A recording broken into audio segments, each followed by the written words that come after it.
playing video games. I know. What a novel idea. All right. Let me pull this up. Get my water. Tony, you got your waters. Yeah. Good man. All right. It is Sunday, June 6, 2021, and you are listening to the Rational Passions podcast.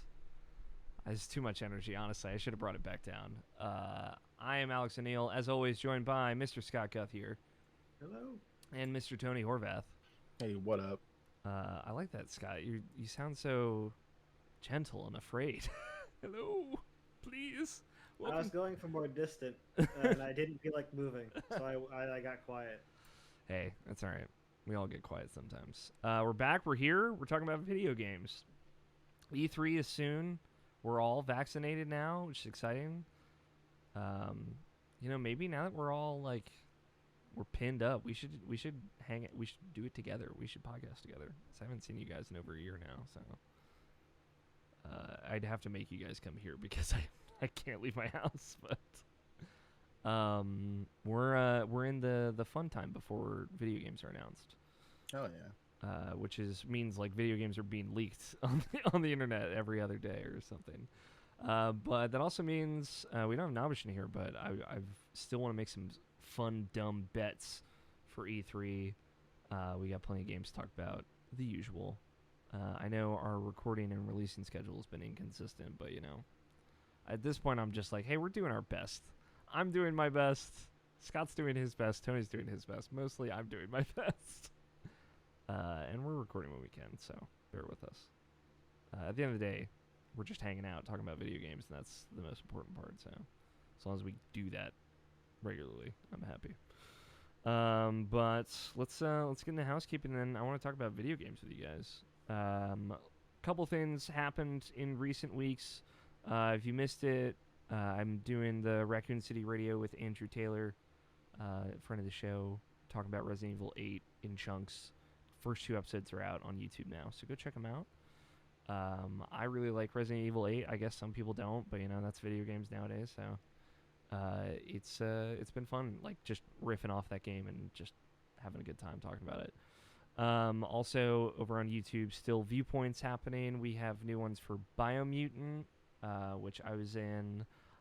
Reviews came out for that game, and it's part of our bet at the end of it. People were very harsh against it. I think the game's all right. I'll be honest. I think it's fine. There's viewpoints for Phantasy Star Online New Genesis, which I guess is going to be out officially in a week as well. That was we did the viewpoints for the beta that was happening last month, but that will be out soon. And then also Mass Effect Legendary Edition. There's a video review for Pokemon Snap that's up, new Pokemon Snap. And I sat down with Nabish, and him and I recorded a podcast with Jess and Andrew Cogswell talking about Mass Effect before the Legendary Edition came out. I might have mentioned that on the last episode, but just to reiterate, go check it out. But that's all the new stuff that we've been doing. Before we talk about video games, I want to ask a question to both of you guys. Would you rather, do you prefer, in the terrible extremes of temperature, do you prefer it to be too hot or too cold? Cold. Scott? If you had to choose, obviously both are bad, but if you, I'm going to say the limits are 0 damage can come out of either, right? Yeah, you're just uncomfortable. I'm gonna go with hot. Really, you'd rather be too hot than too cold? If no damage can come out of it, then the most we're talking about here is something that's closer to your body temperature drops 5 or 6 degrees because the outside is closer to 40 and you're just sitting there forever, or it's 96 degrees out and there's virtually very little that you can do to escape the heat. Any more than that, and we're talking you're suffering body damage. No, I'm with you, Tony. Fuck whatever Scott just said. It's too cold. Yeah. Too cold or bust.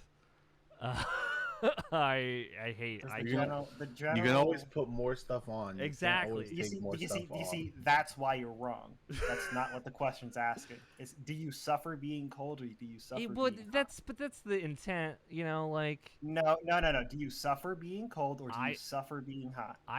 You don't. Yeah, it's like you're doing this shit naked.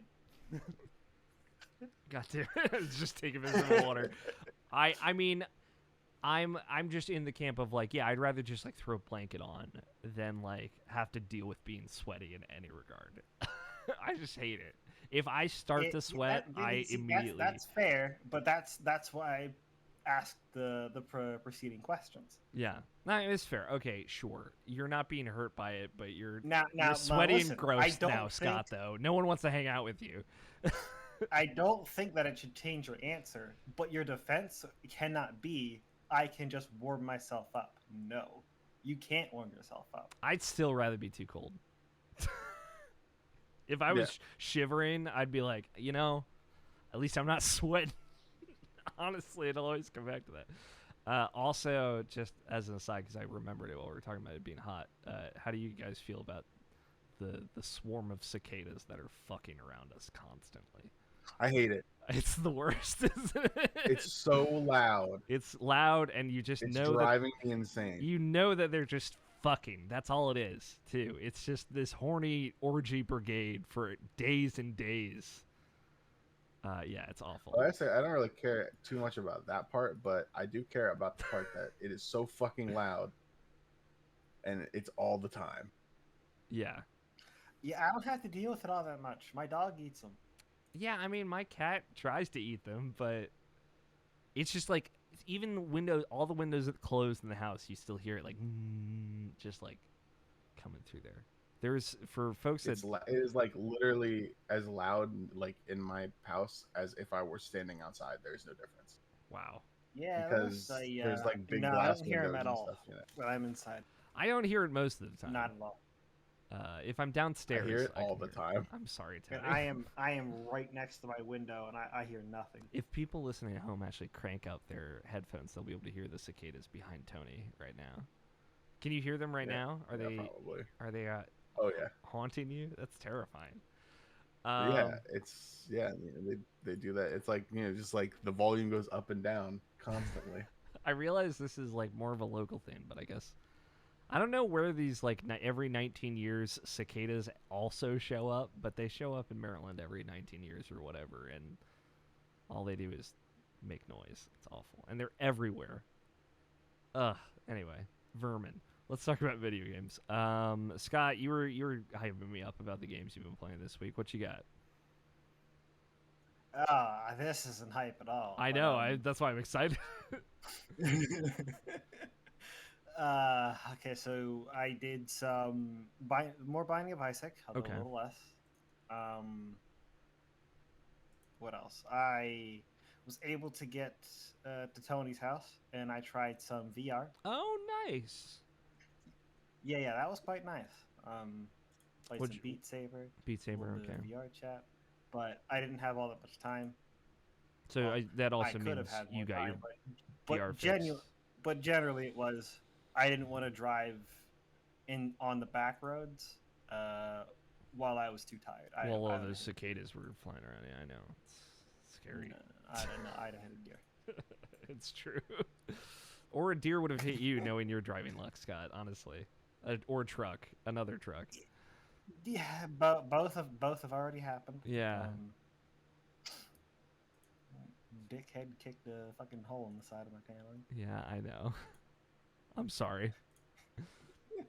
But what else other VR stuff did you try? Just Beat Saber? Or? That was really it. Okay. Beat Saber and a little VR chat. VR chat. That's cool. What did you think of it? Was this your first VR thing? Well, obviously I'd seen you do other VR stuff. Was this it was the best VR stuff you'd done? I had some other VR experiences. Yes. The highest fidelity. So the what is it called? The Vive? Yeah. No. Or the It is? It's not the HTC Vive. Index. It's the Valve Index. That's what it is, yeah. So that it is a much nicer VR experience than the PlayStation one, Yeah, for sure. as to be expected. I got to try full body tracking. Nice. That was pretty cool. It's really only 3 extra pieces, 1 around your waist and then 2 around your feet, okay. because your hands are done by the controllers. Yeah. And then your head is done by the headset. Yeah. So between those, what is it, 6 points, it can basically figure out close enough to what the entire body's doing. Yeah. So long as you calibrate it right. Yeah, that's cool. And now, Tony, you had like broken one of the VR things was broken. I don't remember which part. The base stations. Base Yeah, station. just kind of stopped working one day. Yeah, so they're fixed. Valve just sent me a new one. Yeah. Wow, nice. That probably sounds right. I mean, if you're gonna pay that much for a piece of equipment, they should just replace it if it breaks.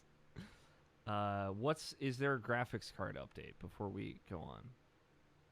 Any movement on the cards for you boys? No. I mean, just in general news, the There's like prices are on the decline. But Okay. you gotta understand the decline is like, Still it's too probably going to expensive. end up being something like 2% of current price per month Yeah. until more of a drop off hits. Didn't they announce like some So another this is- graphics card in the last couple weeks as well? Like a TI or Several. something? So the 3070 and 3080 Ti came out. Those were both sad. Yeah. And then AMD is coming out with a workstation graphics card, Ooh. Very cool. which is basically its highest end, but then they add another 16 gigs of RAM on top. Oh, damn. Just dedicated video That's, RAM, That's how those work. I assume. Mhm. That's cool. All right, back on to video games. What else do you play, Scott, outside of VR? I'm glad you guys got to hang out, though. Okay, you ready? Yeah. RuneScape. Oh, my fucking God. You're right. I was not Yeah, ready. you understand. I'm just angry. So before we go further, you Yeah.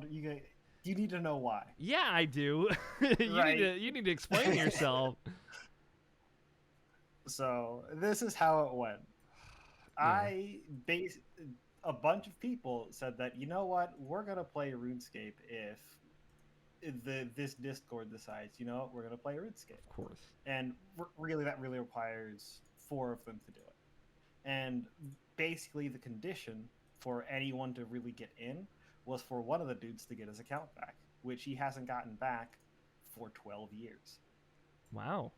Like, one day, like 12 years ago, his account was hacked and banned.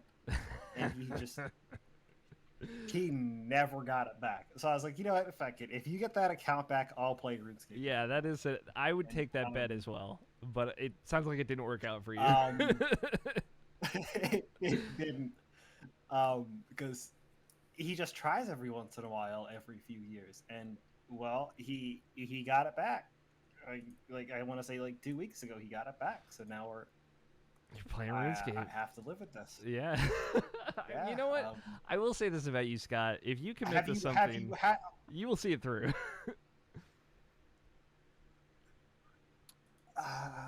I know, for better and for have worse. you played? I haven't, but Have you played? I mean, I played when we were like 12, Because Scott. it's like... that counts. That counts. That does count, for sure. But everything, because we are playing old school RuneScape. Okay, because I'm looking at but, screenshots, and I guess RuneScape got a visual overhaul at some point.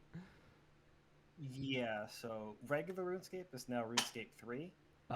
Old school RuneScape is what you were playing back in the day. back then. Got it. For all intents and purposes. The game it's not the same, but the fundamentals are. Okay. So,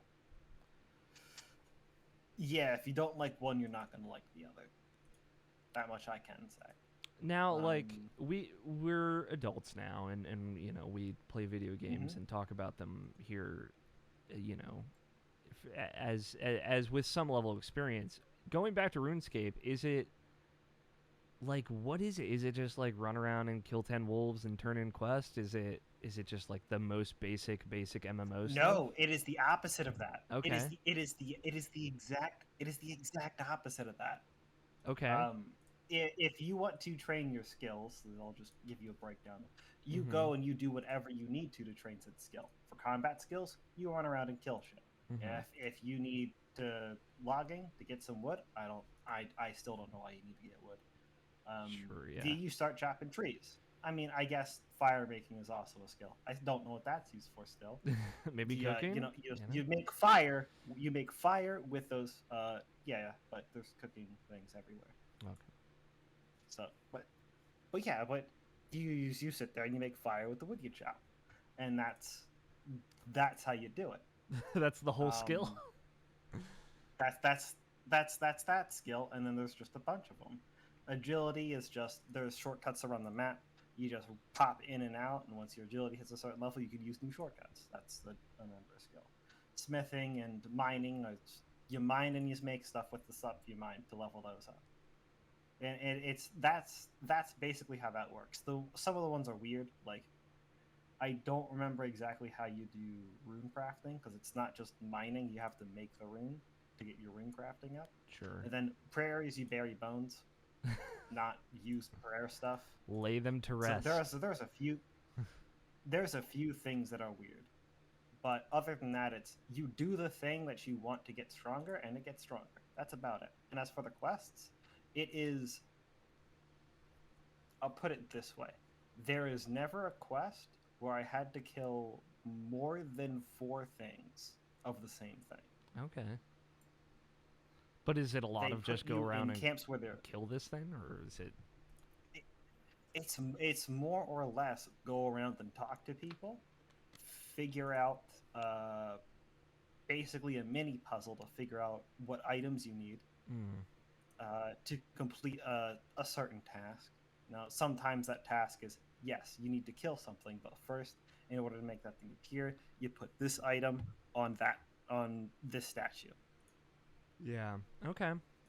and then so it's so much more of that, which is more of the world building, and I guess the more enjoyable part of what MMO questing is Yeah. than anything else. I mean, like Um, that's the thing of so like these really old games. You play a lot of the new game, and you kind of go back to it. It's like, oh, this is kind of refreshing in a weird way. yeah, it's like the core issue with it is just the movement is awful.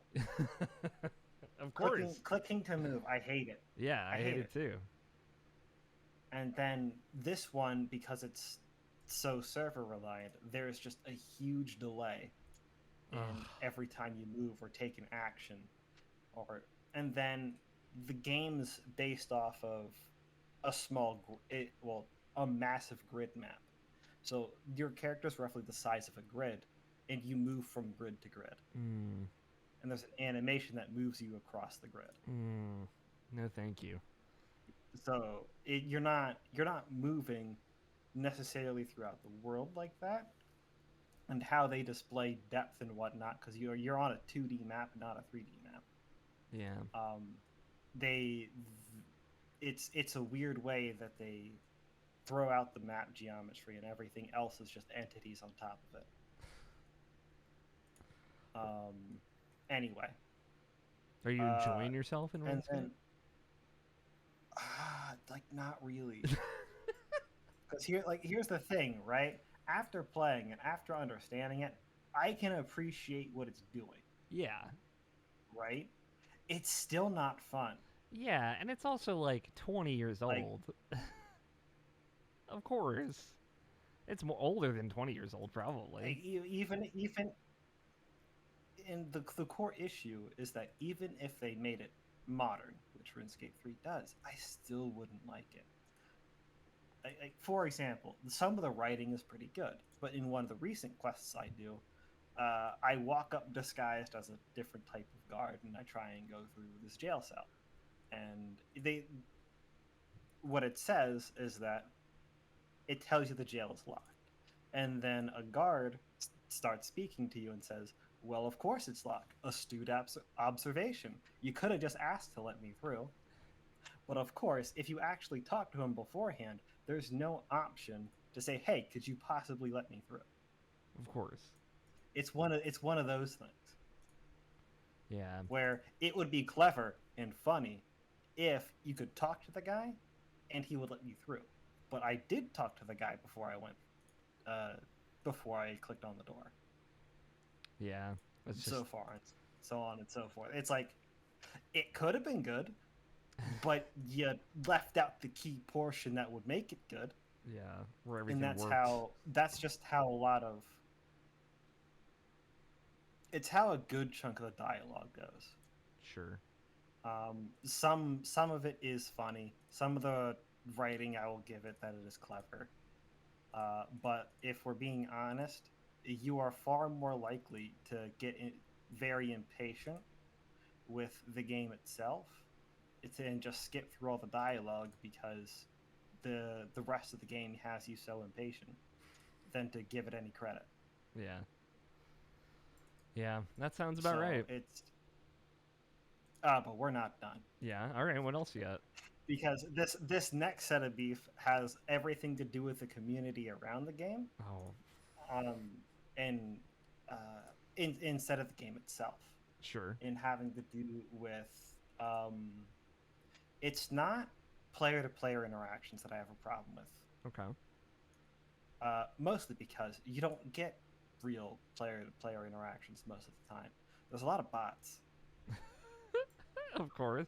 They're like Just, like player there's character just a lot of bots. So yeah, people just running scripts in the background, just making their characters do shit automatically because it's not that hard. Of course not. It's It's RuneScape. just so you don't interact with players all that often. When you do, generally it's pretty positive. But again, I haven't tried to go to the wilderness yet, where people will kill you because they can. Mm, Um, PvP and whatnot. so, other than that, other than that, walking around the map, it's been pretty positive. Being in the cities, it's mostly quiet but positive, so no complaints there. Just full of bots. Has to do with the guide and the help that has been posted along the way. Yeah. The first noticeable one is that just about all of the quest guides are garbage. Yeah. Is it like just bad tutorials or the most No, you see, this isn't the game itself. This is other people trying to help you through quests and saying which route should you go in order to, go through the game a little quicker. Because, Got it. let's be honest, the one portion of the game that I gave praise is just the questing system. So if I could not sit there and stare at my guy whacking things for 6 to 7 hours before and instead do most of my leveling through questing, I'd rather do that. Yeah. So a quest guide should roughly get me there with the smallest amount of skilling, and I found like 4 or 5. And there's other and the most this is the best way to put it. The most prominent one is that way. And it's called optimized skill questing. So it's the way to go through all your quests and gain the most skill experience out of it. Yeah. So they just point you through quests in which a new player can go through. I'll say that with a caveat, and just go through. So they can start skilling up just while questing, because just going through it, I've really only fought things. But so my 4 combat stats, which I trained to like 30 before I did this, because that was a recommendation from a friend. Mm-hmm. Good recommendation, by the way. Doesn't take that long. Yeah, I imagine. And then most of my other skills are at like 20 by this point. and my combat skills are close to 45. Is this like an, and forgive me if it's a dumb question, but is it like an in-game guide, or are you like on some Reddit somewhere with the guide pulled up? No. This is like Wiki, Reddit. Got I'm playing the game on something called RuneLite, which is Yeah. another thing. RuneLite has a lot of plugins which make the game playable, Yeah. but we'll get into those later. Okay. But one of the main ones, or one I think this is the most popular one because it was hard for me to find other ones. It's called the Optimized Questing Guide. Yes. And as I said earlier, this is just something that you do you do the quests in this order, and you get the most skill experience out of it. And it's the shittiest quest guide I've ever gone through. What exactly is the shit with it? Is it like poorly So- written, or is it just no instructions? It's half instructions. Yeah. So every quest individually is very easy to complete with the instructions they give you, because there's a wiki page individually for each quest. However, to make this thing work, because I can already in hindsight, I could have done these quests in the same order as they would have done, or just a couple of quests before and others, and nothing would have changed. In a way that would have made it twice as fast, simply because I would know where to pick up the prerequisite items, when to pick up some of the prerequisite items, so on and so forth. Yeah. So you kind of And be what just this- prepared for each quest and- as it came up. Right, but what ends up happening is I'm doing about twice the amount of travel that I normally would.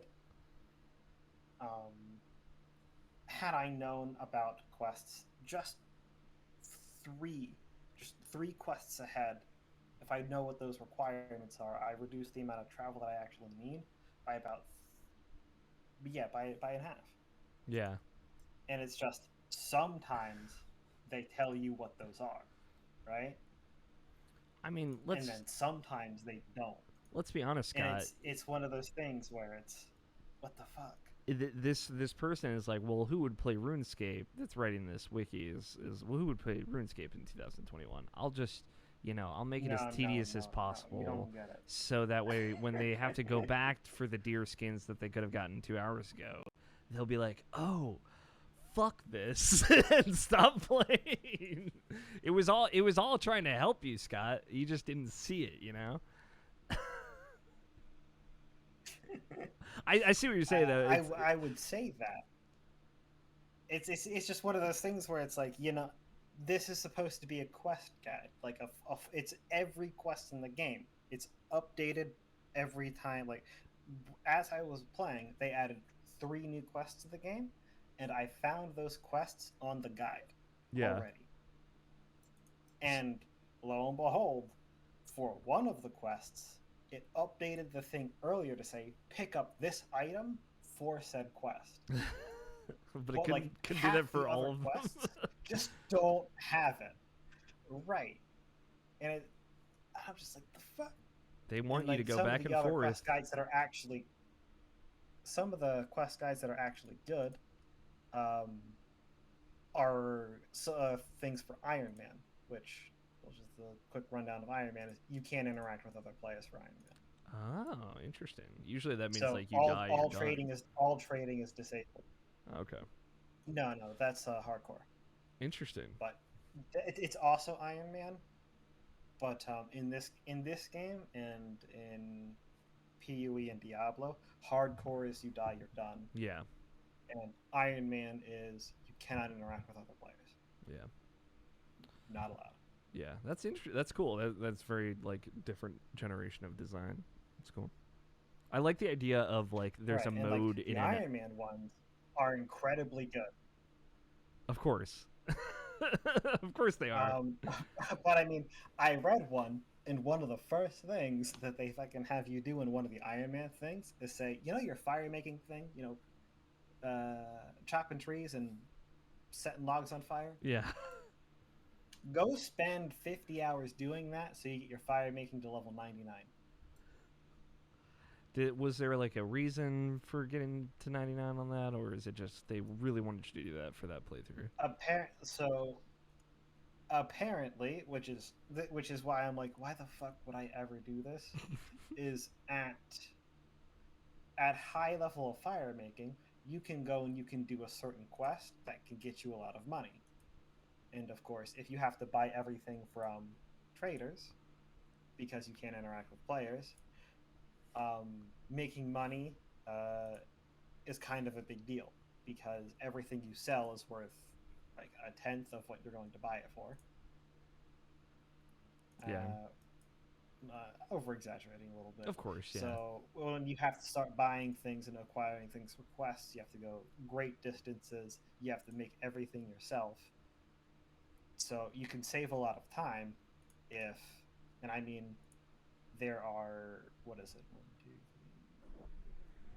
3. I can't count them up because I don't remember them. That is one out of, like, I want to say it's over 20 skills. Yeah. I mean, the thing is, so Scott, if you want to get anywhere decent, you need to have like that. Spending the 50 hours to do that is one of your biggest time savers. The person that wrote the Iron Man guide is like the hardcore player, so of course they're gonna like optimize your time. But the other chucklefuck that's like on WikiHow for RuneScape doesn't give a shit about you, and you're sending you to have to get back and forth between the forests and the stone crypts to get iron 12 different times. They don't care.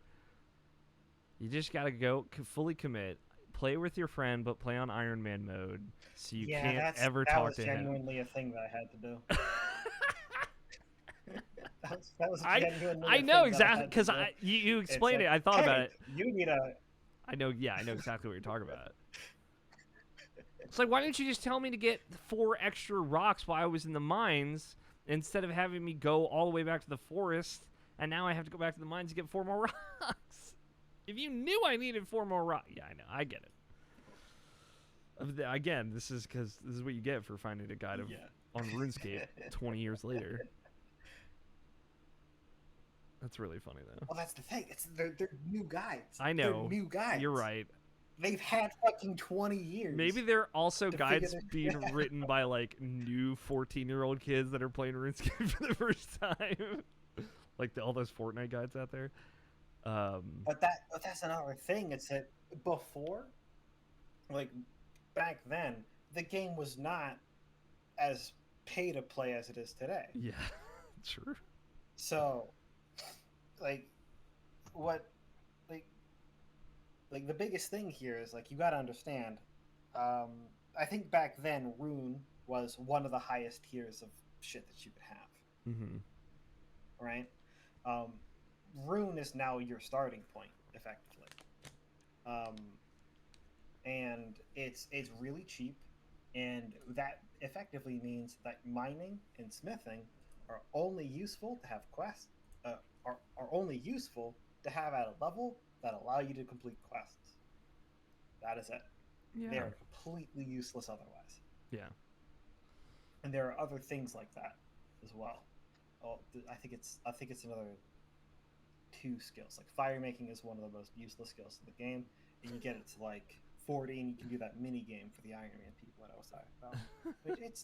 It's a good mini game for regular people, I've heard, but yeah, I'm just referencing like that. Yeah. Okay.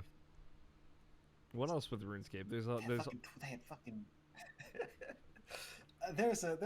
quite a bit to go through. You were saying something about the client. This is both a pro and a con. Yeah. Yeah. So I would not play this game at all. I would say, listen, I'm going back on it, and honestly, they didn't think that I would follow through on the whole RuneScape thing because it's RuneScape and they understand. Yeah.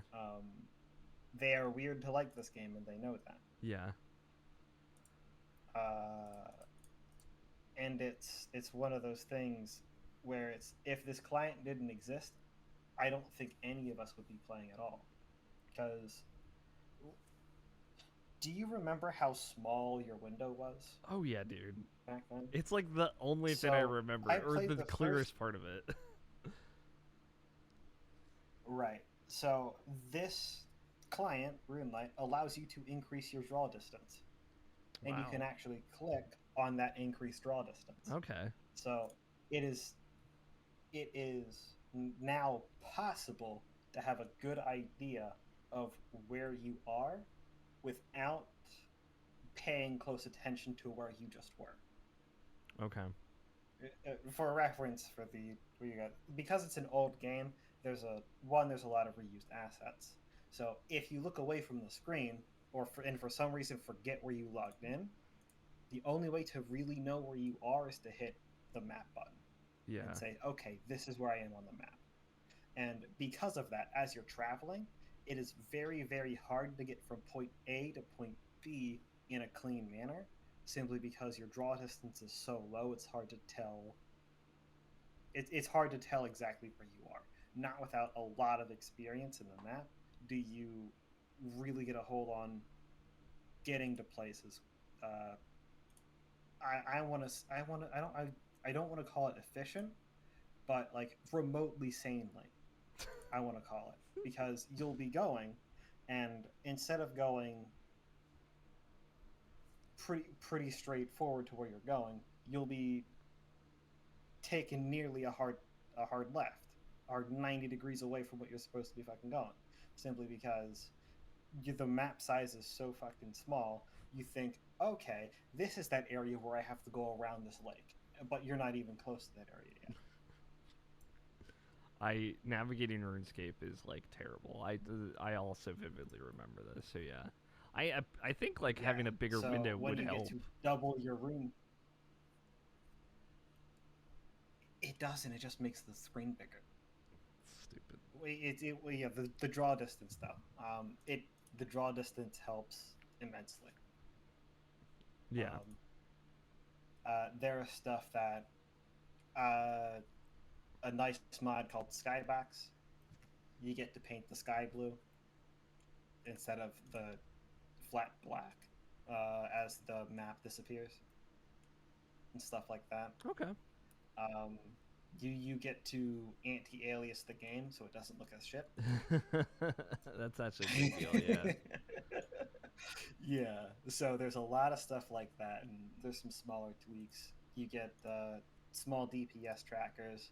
Uh, there's a quest helper where you get to effectively say, "Hey, this is an arrow of where you're supposed to go next."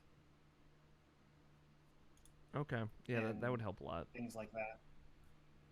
So, and it's quite literally ripping, or yeah, I want to say it's quite literally ripping the same thing that I'm looking at on the wiki. It's just that instead of it being a guide, it's just these are the quests, these are the things you need for each quest, and there's actually no in between for this one. Yeah. Okay.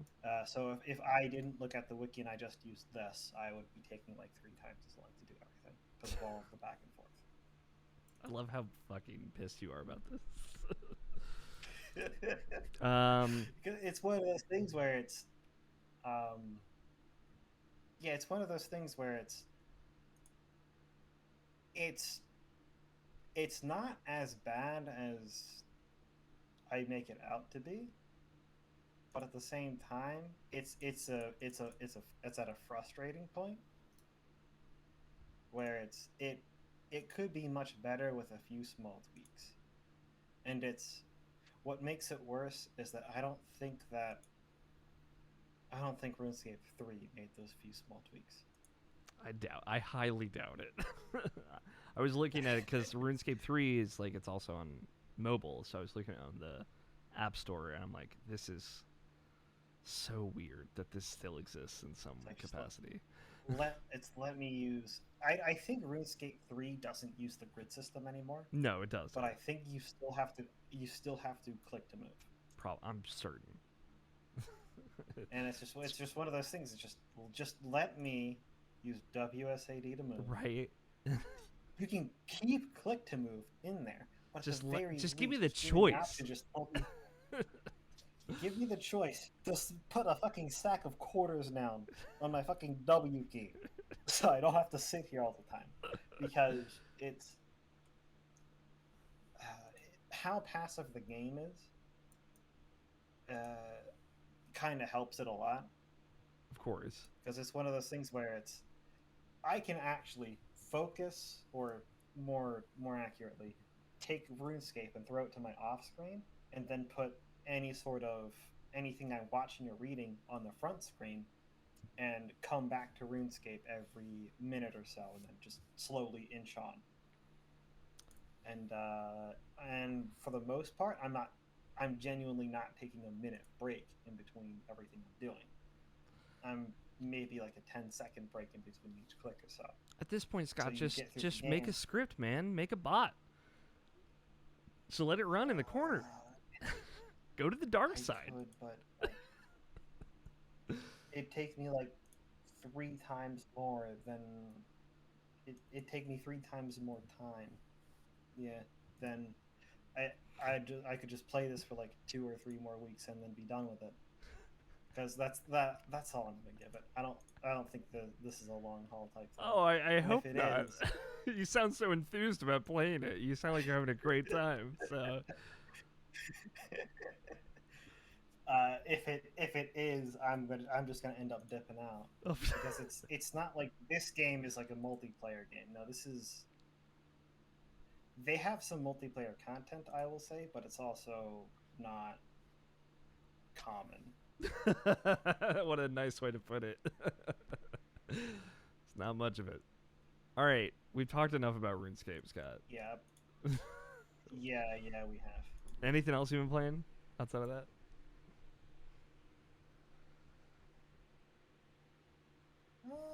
Not really. I did some more buying of Isaac, but I don't have too much to add to that. Yeah, you mentioned that. And then your VR stuff. Okay. There was probably a couple other things that I touched on, but I've also probably touched on it at some point already because I didn't play anything new. Okay. Except for RuneScape, which isn't new, but it's it's something. Hey, it's new to me. It's new to you. It's new to me. It's a brand new world. I've never played it before. All right, I played some video games. I wanted to knock out a couple of lingering things that I had finished up.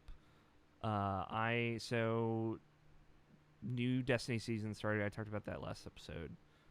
Still going, still great. It's fun because, it's fun for a lot of reasons. Destiny, it's great. But the season of Splicer is this one.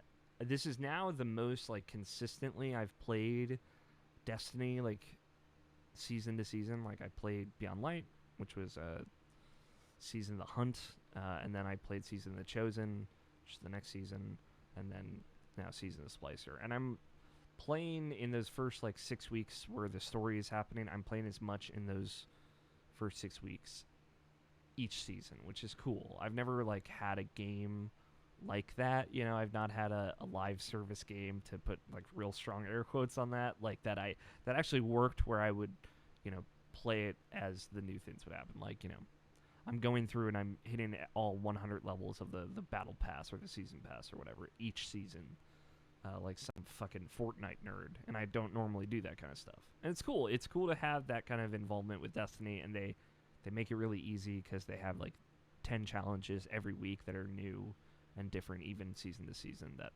like maybe have you play a little outside of your comfort zone or have you do something else. And those give you a lot of experience. So basically, as long as you do those every week, you're going to hit max level in like 6 weeks. So it's very low pressure, but like on top of that, I've been having a lot of fun just like grinding for the unique pieces of loot that they add each season, and the kind of seasonal activities for this group for Splicer are like this is 6-person PvE stuff that is just like basically you going into a Vex network, and it's very Tron in a very good way, and just like uploading yourself in the mainframe and fighting Vex in like a very synthy environment, which is just good for like, oh, I need to get a lot of kills with this kind of weapon. Do a couple of those, you get some good loot for it, et cetera, et cetera. But the big thing that they were adding with this season was Vault of Glass. It was, I think, 2 weeks before it had come out. the last episode we recorded, but it's out now. I've played it. I finished it twice. It's cool going back to that raid. You know, like the last time I played it was the one time I played it, which was with Tony back in Destiny 1 era. Like, that must have been like September or October of like 2015, which is very crazy, very long time ago. So it's cool to see that again, and it has been like touched up in a lot of different ways, but it is still like at its core that raid. And while it's a little bit tighter and it's a little bit more technical, it's still like it holds up in a cool way. Like that last fight in that raid where you're like basically fighting across 3 different timelines, past, present, and future, is still really fun, and it's still really cool. And now that I've done it like kind of twice, and I've started to get some of the weapons for the raid, which they brought all the weapons and armor back from the raid in Destiny 1. They've kind of remodernized them with new perks and stuff in Destiny 2. And it's got a new exotic for the raid as well, which I believe is like brand new. It's really cool. I have a much better appreciation for Vault of Glass just as a raid as a whole, and it being like a little bit better and having some better enemy designs and stuff in it helps for sure.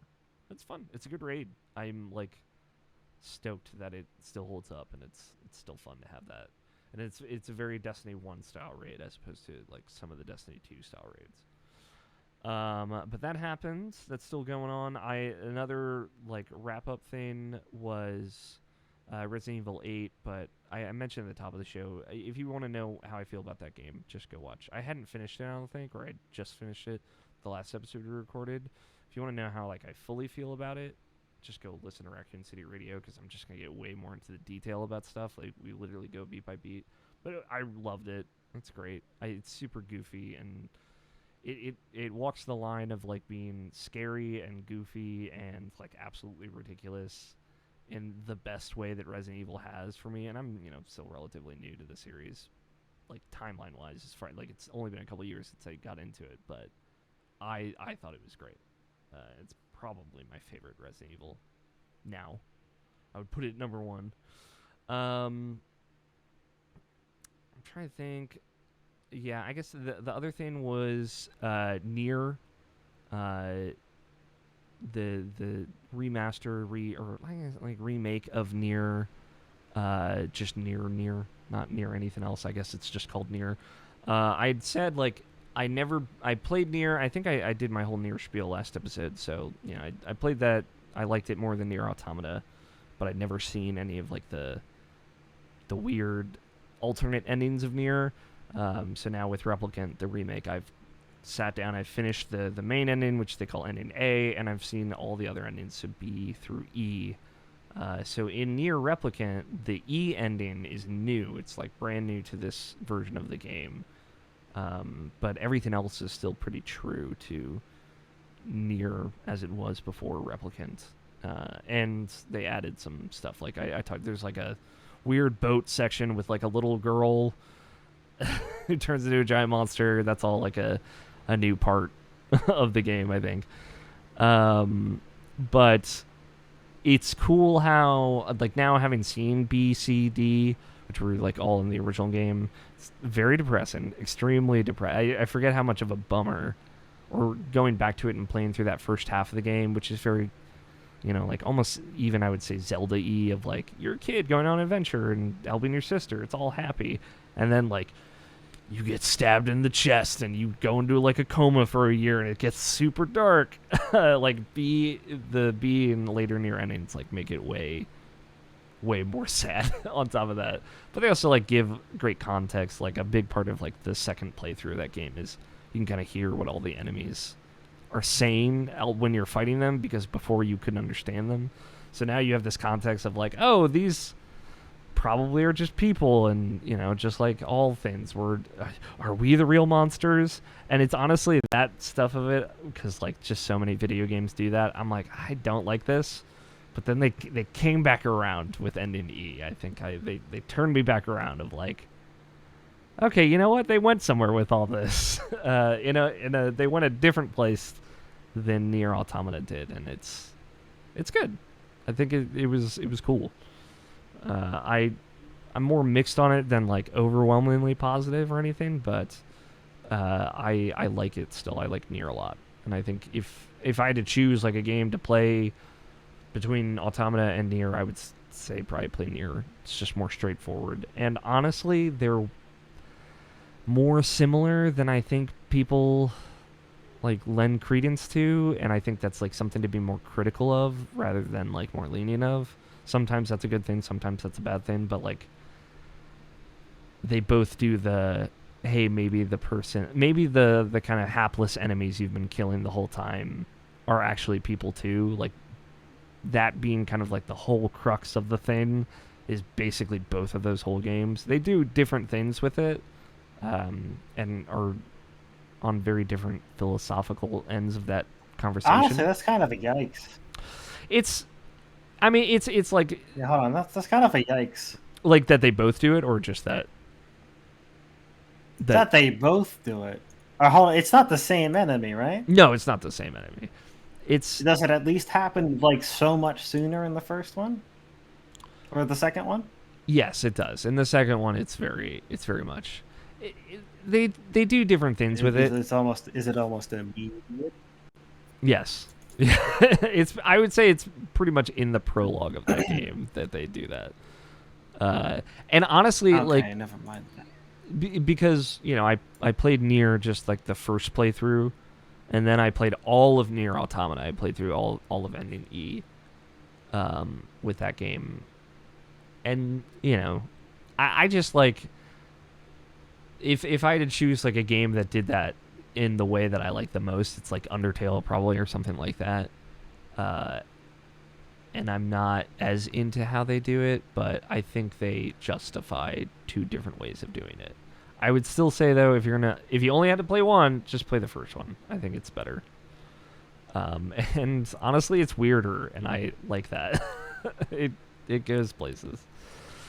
And then the only other thing, well, I played there's a demo out for Scarlet Nexus, which is I would put it in like the Tales. It's not a Tales game, but I would put it in that like it's a Namco Bandai game. It's very anime, and it's made by some of the producers and directors of Tales of Vesperia and Tales of Zestiria. So it is like kind of, but it's a different kind of game. It's not like, you go into the grid and it's random battles or whatever. It's not that exactly, but it looks like an anime video game. But the whole kind of shtick of it, it's like a, post-apocalyptic futures. Tell me if you've heard that one before. But mechanically, you play as like a group of elite kind of teenage soldier operatives. I don't think actually they're teenagers, but like, younger kind of experimented on operatives that have different kind of manifestations of brain powers, telekinesis of some kind.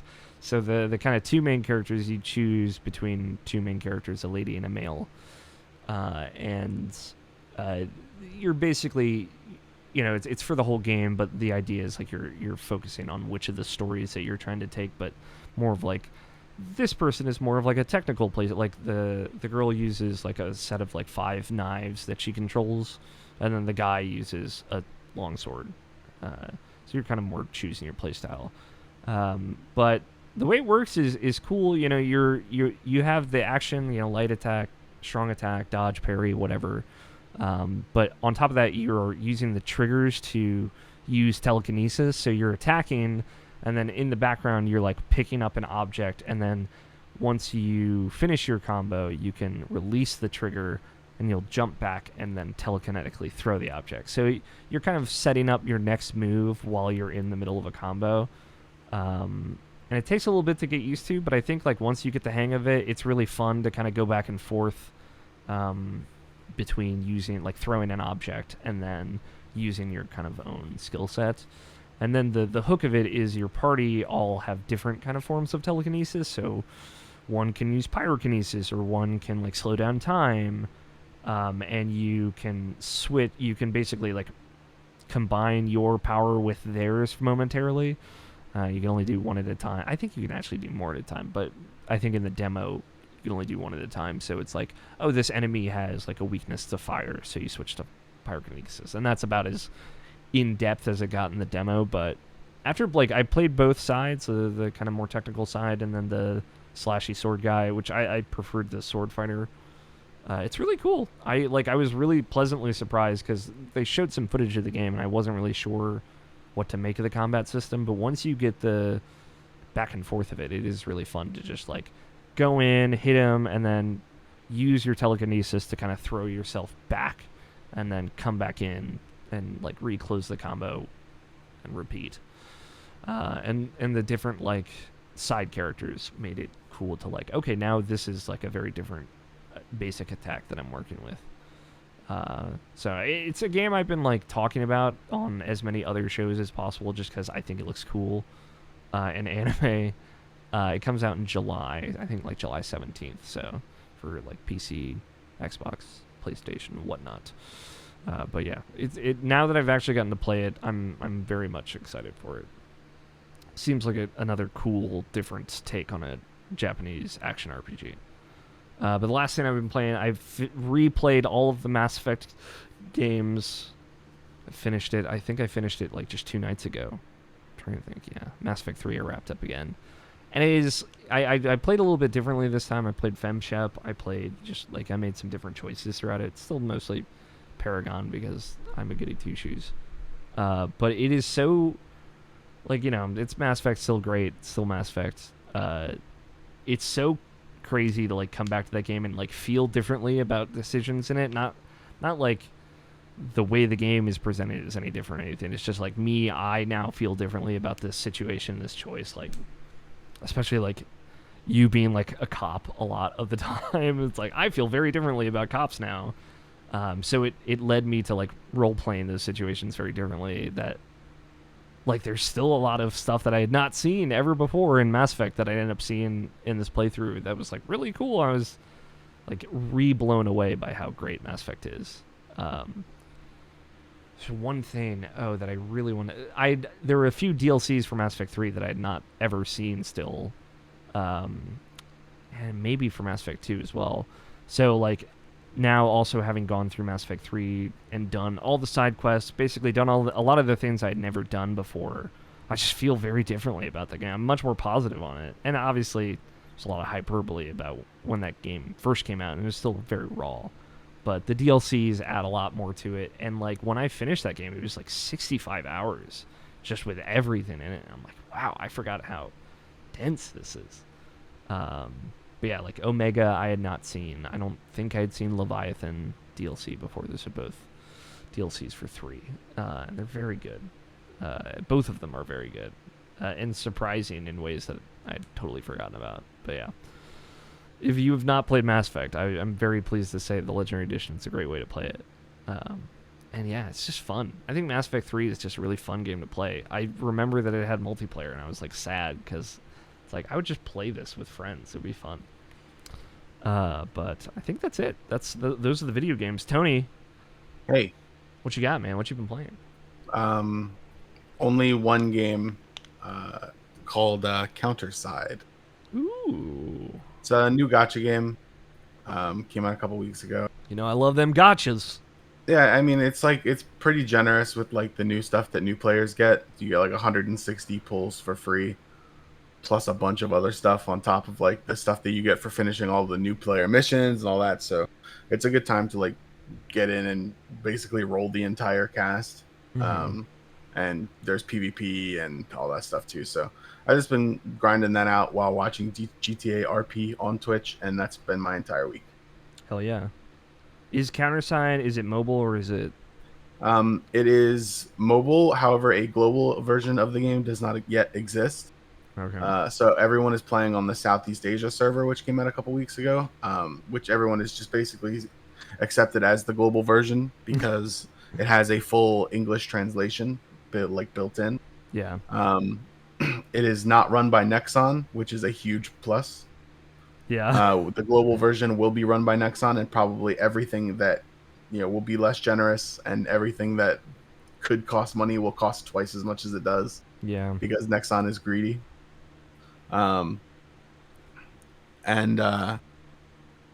It has a. It's not technically available on app stores and stuff, but you can like download the app if you're on Android or get it through like TapTap or QApp on iOS. Okay. Um, or I think actually on iOS you're just supposed to switch your region to Singapore and then you can download it and then switch it back or whatever. Yeah. I don't know. I don't have an iPhone, so I don't know. That sounds Um, about right. yeah.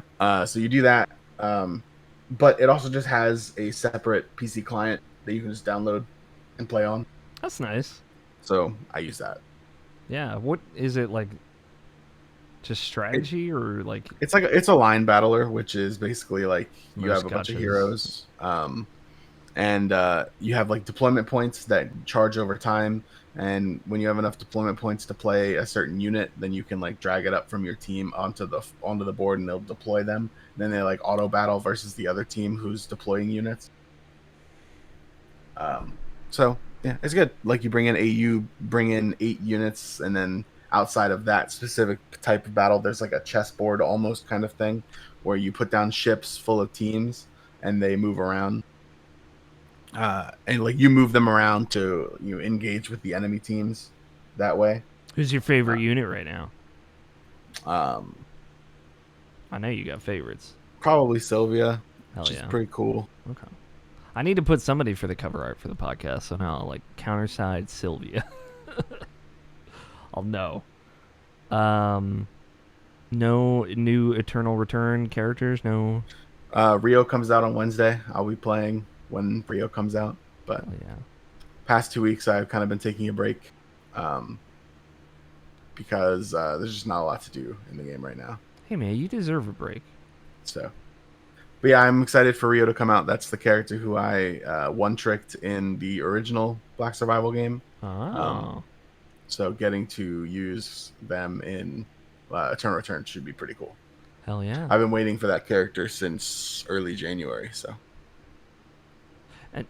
And they're from the original, which was a different kind of game, though. What's that? The first Eternal Return was a different kind of game, though. Kind of, yeah. I mean, the way that the game plays is pretty different. It's a mobile game. Sure. Well, it was a mobile game with a PC client.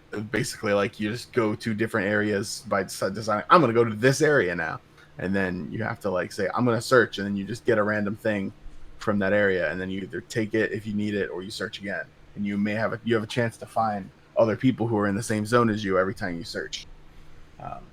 And characters only have one like skill and then a basic attack, so there's a lot. It is pretty different, but so far all the characters that they brought over to Eternal Return have been from original Black Survival, and they've been pretty good adaptations, I would say, in most cases. So Yeah. I'm excited to see. Rio in particular, the character I played, didn't really have an actual skill. Like the point of the character is that she transforms crit into accuracy, and then her ability basically is an extra auto attack that does a lot of extra damage based on how much accuracy you have.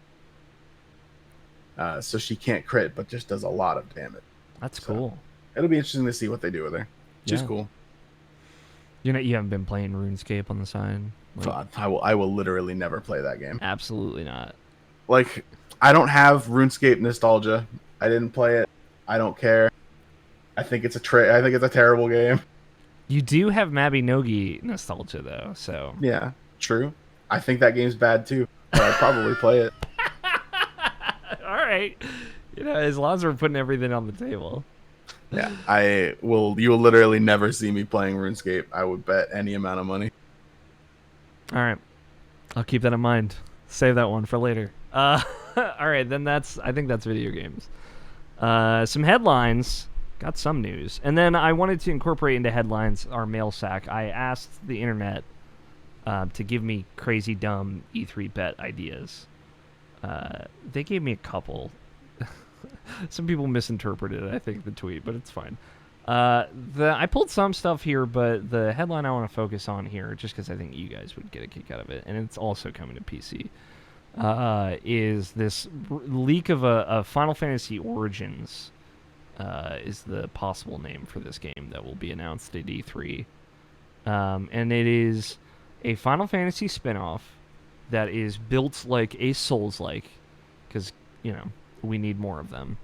But the thing, and there were two comparison lines that apparently I guess these inside sources made comparisons to, that it would be something more like Neo than necessarily a Souls game, in that like there would be magic and they would want it to be approachable, although I don't know if Neo is some people think Neo is approachable, but it's set in the the universe of the original Final Fantasy 1, which Scott has played, and he's like one of 3 people I know that's played it. So the classes. So the idea, it's a Souls-like Final Fantasy game. I mean, it's a Souls-like action RPG, set in the same universe as Final Fantasy 1. They're in the same world, like a direct sequel to Final Fantasy 1. So the classes you would be playing in this game would be based off the classes in the original Final Fantasy, which is cool. And it would be set in that world and with those cities and stuff, like basically totally redoing it all up in 3D. Which is cool. I think that, of like... So they're gonna have class promotions too, maybe? Maybe. We don't know. We don't know that much yet, but... Because I'm not sure if you saw me get that far, but there were class promotions, and there was like, yeah, you can promote your class. I was like, how the fuck do I do that?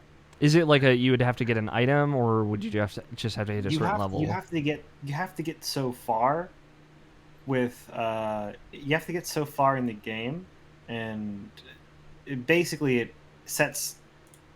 It's basically just a progress checkpoint, and you talk to the right person. Sure. And then it's like, you're knights, you're not paladins. Yep, you're thieves, you're now ninjas. Sure. I like that. I hope it does, knowing that about the first game. I don't remember what the black belts turn into. It might be either master or monk. Those both sound probable. Cool thing about this is, apparently Square Enix is going to talk about it, their own E3 showing, but there might be like an alpha available for play this summer, which would be cool. So we not only hear about it soon, but maybe get to play it a little bit soon. That sounds cool. I don't know. I'm always down for more Souls-like. At the very least, as long as it runs well, I will give it a shot. I believe all mages just get the wizard suffix instead. Yeah. It's just called mages, wizards. Wizards, sorcerers, or warlocks. Those are the only 3 that matter. All right, let's... I got some dumb bets, and this will basically be our bet segment as well. I asked some folks for bets or ideas as well. And I'm just going to ask you guys some silly questions. We got E3 in 2 weeks, so the next podcast we record will be right after. It's all digital. It is just not press conferences, because that implies there's an audience. It's all presentations over the course of like Saturday, June 12th, or June 12th to Monday, or to Tuesday when Nintendo does their thing last, of course. We got Ubisoft, Microsoft, and Bethesda. They are one thing now. They've conjoined into one monstrous entity, and Nintendo. That's really it with the E3 stuff, and then Jeff Keighley's got some stuff that he does around it. So we're going to include all that, but you really don't... It doesn't matter. Listen to the bets, and you'll know. Just give me the first thing that pops in your head. I'll try and do the same. First bet. This one is actually from Quentin Hoffman, who did understand the rules. He sent this one in to me. How many baseball caps will we see, and how many of them will be backwards? Scott. I want to say 6 and 1. Excellent. Tony? 1 and 0. God. The crowd counts. The crowd does count. I hope you're right, Tony. I'm gonna say 1 and 1. Because do you have a specific person in mind? Ooh. You're 1 and 1 here. You got a specific person in mind? I hope it's Phil Spencer. He's the head of Xbox. I hope he just rolls out with he's got the baseball cap, and then he turns it around like fucking Ash Ketchum, about to throw down some donkey, I don't know, I was about to say some Donkey Kong. Good for this next bet though. Will Donkey Kong clap? Scott. I don't see why Donkey Kong would be there in the first place. There's rumors that there might be a new Donkey Kong game. But will he clap? If he's there, he's clapping. Tony? Will Donkey Kong clap? And this doesn't include the sound of his ass cheeks. No clap. Damn.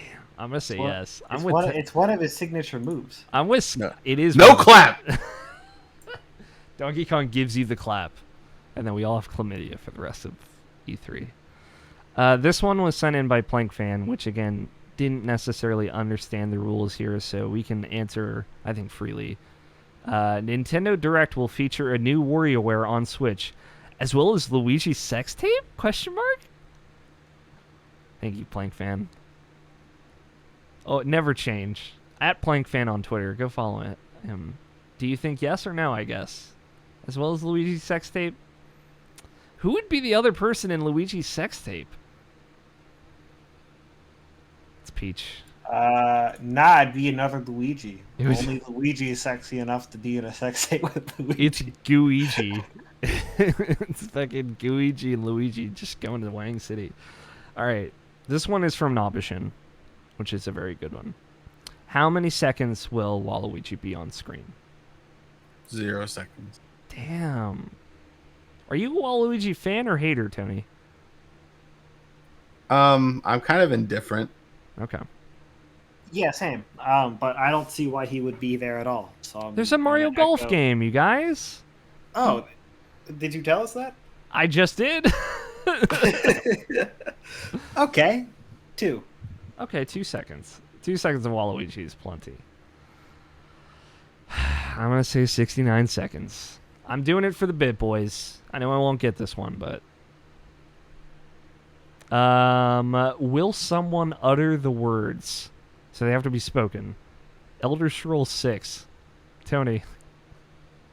No. Scott. No. No. I am also a no.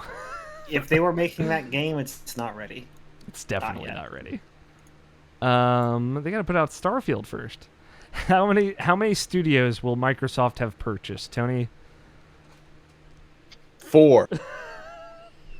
Thank you for going in, Scott. By the okay, so what is the Microsoft typically announces studio acquisitions during their E3 showing. They have for the last 2 years. They bought Double Fine last year, and they bought 10 studios the year before then.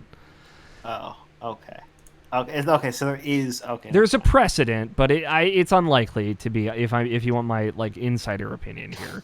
But I like Tony's answer 4 a lot. I'll go with 2. All right.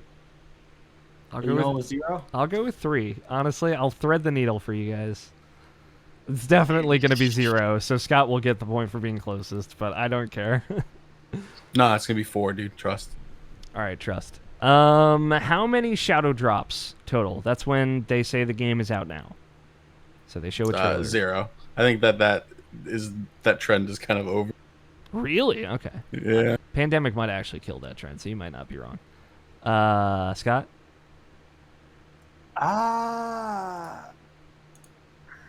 Okay. True shadow drops? True shadow 0. drop. Okay. 0. So announce and drop. Do I think that they will advertise a game that isn't out or that's already out? Yes. Sure. I'll say 1. I'll believe. How many headshots will we see? 2. Damn. Everybody else sucks. Everybody sucks, dude. Headshots. 1 headshot. 1 headshot. I'm going to say 42. 42 headshot. You're gearing up to just lose. At least go. Hold on. Most games have guns, you guys. Across at least 3 press conferences, there's going to be 42 headshots. All games have guns. I've turned around. Yeah, well, we just see really handsome headshots of Mario, for his portfolio. people and at E3 and not. Yeah, but they could be good. pre-recorded. Maybe they want to make it look good. They're still not good. All right, man. I'm operating under the power of belief. Will the Master Chief jump? This is the last one. Will he jump? Will he jump? No jumps. Damn. Scott? Yeah, I'm going with jump. All right. I believe he'll be there. I was going to say yes, but I love Tony's no, so I'm going to go no as well. Yeah, fuck jumps. Fuck jumps. Master Chief John 1147, whatever, doesn't need to jump. That's true. That's it. Thank you to the folks that sent bets in. I appreciate it. Dude, that armor's probably pretty heavy. How do you jump in that anyway? He's supposed to be super strong. The armor is powered, but you're absolutely right about the armor. Apparently, it is canon that the only reason that Master Chief can take another Master Chief out with a punch is because the armor's too heavy. Like, that's it. Yeah. I imagine his legs are real beefy in there, though. He's got The power armor does all the work. That's true. It probably does all that. The power it does all the work. It's incredibly fucking heavy. So when you compromise its structure, it falls apart on itself. So Master Chief dies in one punch. Do you guys? It's canon. That's really. Do you guys remember when there was like this whole thing about one of the Halo books saying that the suit jerks off Master Chief? I don't remember that. This was like a whole thing. You sure you didn't just like read that on like?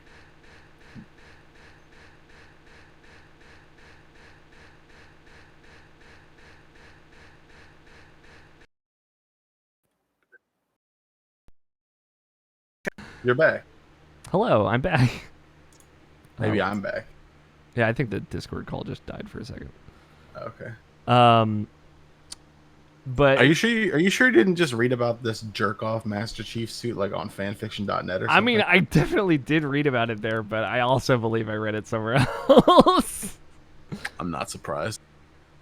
Yeah, I mean, I'm not surprised either. Mr. Chief has to get his rocks off somewhere. Mr. Chief, huh? Mr. Chief, Mr. Monsieur Chief. I don't know why that popped in my head, but I guess I'm thinking about Master Chief's scrawny body that can die in one punch from Scott, and he's just jerking off into his suit the whole time. That's it. That's the podcast. Thank you to everyone that sent in bets. You can usually tweet your questions or anything that I'm asking for on Twitter at IrrationalPod. But you can also send us emails, mailsack at irrationalpassions.com. The last thing we're going to do, the episode, we already did some bets, but we have normal bets to resolve. We're not going to do any new bets because we have E3 bets, so we've got plenty. Last episode's bet was when Biomutant finally comes out after 20 fucking years, what will the number of words in the top comment for the launch trailer be? Now, this is the first time we're in a weird technicality, and so I'm going to defer to you guys. You know, honestly, I don't care. But the review was not the review. The comment was edited. But it is right. like, it is, you know, I'm going off ranking of like it's ranked as the top comment, but it does have an edit in it. So somebody added words here. The original comment is, the reviews are definitely not going to change my mind. I'm still excited for this, which is like, I think it's like 12 words. And then the edit says, the game's definitely a lot of fun. Having played for a while, I genuinely 100% recommend it to... It has its problems, but the gameplay and the world is... Yeah, do we know when the edit was? No, it doesn't say. No time code on the edit. Okay, so... I don't remember what I bet, and I would say I'm okay with the edit. I'm okay with the edit, so too. if we had a timestamp, I would say if the timestamp was after when the bet was supposed to go off of, sure, we should have used the time. We should have used the pre-edit, but you know. Yeah, we don't. And I'm fine. I think it's a way funnier. Yeah, I remember my bet though. It did not come true. No, it means Tony wins. What did I bet? You bet 16. I bet 13. Nice. This person had like 50 words in here or whatever. So, just Tony is unfucking stoppable. Technically, if I bet that way, then I had the highest chance of winning. So yeah. I mean, if he edited anything onto there, basically. It's actually my comment. You guys are getting fucked. Dude, it might have been. Who knows? I took a picture of it. It didn't look like you, but maybe. Which brings the totals. I have 1 point. Scott has 1 point. Tony, you have 4 points. Let's go. Obviously, we're about to throw all that against the wind with this these E3 shenanigans. Yeah, it'll end in somehow Navashin has 50 points. Yeah, it's like, how did he even get in there? But that's it. You should ask him. Dude, that's what happened last year. just ask him for his opinions on the bets. No, Navashin had like a hearty victory. You guys were neck and neck for a while, but then he ended up just taking up. He cleaned up. He always cleans up, though. Well, that's what I mean. Typically, like an event comes around and Navashin's like, I'm about to pick up like 50 points. You know what? Actually, you're right. Maybe we should change the rules. Just add Navashin and just ask Navashin, hey, here are this week's bets. You gotta just text him, during the show secretly and be like, give me your bet. Alex doesn't have to know. Wait, they're on to me. Maybe that's what Tony. Maybe Tony's just been doing that this whole time. No. I'm asking you to add him to the leaderboard. All and right. the only thing he gets is the Game of the Year show awards and the E3. Yeah, and he can still somehow fucking win. Oh, I forgot to mention, I played some League of Legends. Oh, yeah? Week. The last couple days we've been playing. Did you do some jungling? Kind of. My boy Alex, other Alex, Riot employee, former esports professional Alex Itch, was like, hey, let's play League. And I was like, all right. And then we realized that Nexus Blitz was going on. I don't know if it's like a permanent thing now. I haven't played League in 6 months. It's not, I don't think. But that's going on. So we were like, let's just play Nexus Blitz, which is like the short form version of League. 2 junglers and 3 laners. And like you fight each other on a small map. Events happen and you kill each other. Anyway, we played some League and I forgot about it until now. I'm glad that at least one of the other alt modes of League Legends is fun. He was telling me that he wants me to play this and play jungle so that we can play duos. And that gives me some anxiety. Like, we've played duos before. I don't know. I'm like a diamond player last year in League. I'm probably worse now because the items have changed and I don't like them. And I haven't played in 6 months. He's like a grandmaster tier. Yeah. But I don't know. Like, it's fun. We have fun playing together, but yeah, he's just better than me. Yeah. So. Yeah, no, I went back to League this week and I was like, wow, I'm rusty. Yeah. I'm not keeping up with any jungle buffs. I'm not fucking. I'm running around like a headless fucking chicken. And the people that I'm playing with are so bad that they're not making any use of this. So they're all jungling together. What the fuck? I ended up winning a bunch, but yeah, I was noticeably bad, and I was like, oh yeah, this is the thing I have to deal with. You gotta rip that Band-Aid off though. You gotta get back in there. Start doing your tower reps or whatever. I don't know if anything will come of it, but I did play League. League of Legends is back in your blood again. It's just I'm kind of waiting for the Mundo rework at this point because it's going to depend on how they do the numbers, but he could be a character that's nice to play again. Your open heart for Dr. Mundo is disgusting, Scott. I'm just kidding. I don't care if you play Dr. Mundo or not. I won't judge. I care. I know you do.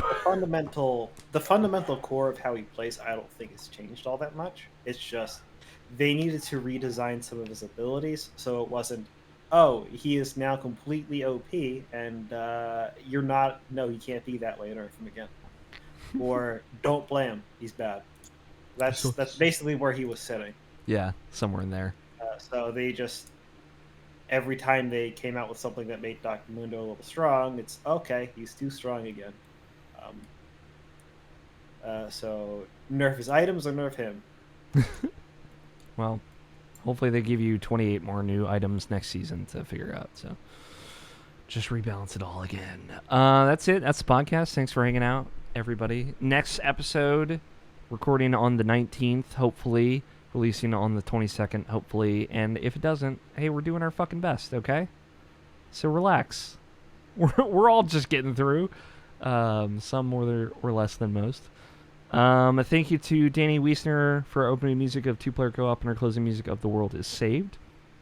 Worth mentioning, we're going to be, me and the website folks are going to be watching along and talking over E3 stuff. If you are into that kind of thing, just go over to twitch.tv/Rational Passions. Or if you want to watch after the fact, it'll be on YouTube. So look out for that. When is this again? It is the 12th through the Tuesday after, so it'd be the 16th. That general weekend.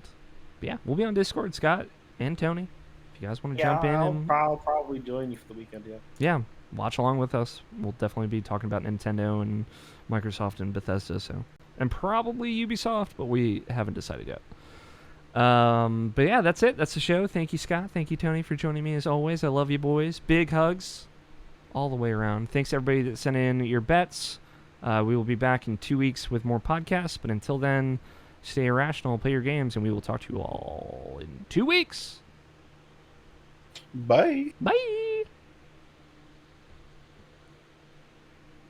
Titles? I got some titles.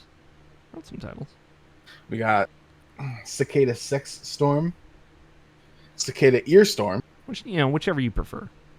the Bad Runescape Bet, the Best Guide to RuneScape, don't play, and Master Chief Jerk Off Suit.